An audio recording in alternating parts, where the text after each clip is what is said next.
Good day, it's Tony Fortunato from the technology firm, and I want to walk through one reason why you should do a boot up configuration baseline on your products. So this device, it doesn't matter what it is, it doesn't matter. One of the more important baselines is the boot up baseline. So in this particular example, I got this device, I connected it to a tap, back to the switch, and I was connected to the tap as well.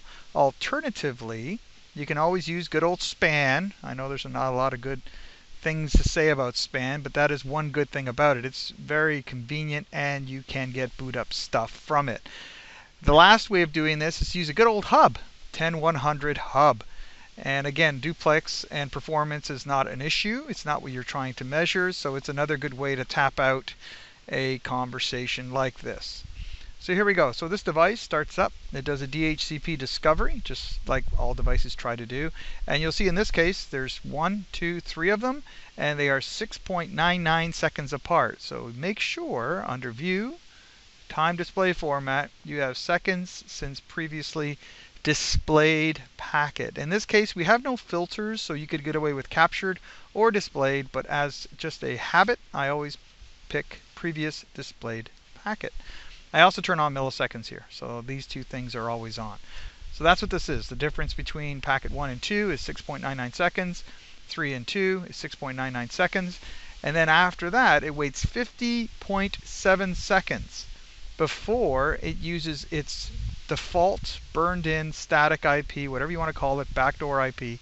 In this case, it is 192.168.1.254. It sends out this ARP because guess what? I'm going to ping it. But the important thing in this whole exercise is I was pinging this address through this whole process. So I wanted to find out how long would it take if a technician was in the field, because you plug this thing in when you're in the field to do stuff, how long would it take for it to respond? And in this case, it's going to be, again, it's 0 and then 7, 14, and 50 is 64 seconds later, 64. The other way to quickly find out is if you go to the top here and we go to View, Time Display Format, and in this case, seconds since beginning of capture, you'll see that it says 7, 14, 64.7 seconds.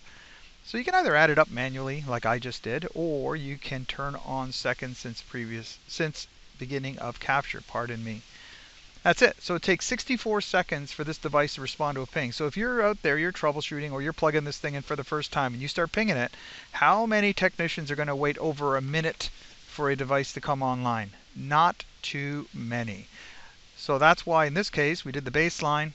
I put a little note on the device saying this takes over 1 minute to come online, and that way people could just kind of put it in their brains and be a little patient with the device. That's it, folks. Have a good day. Bye for now.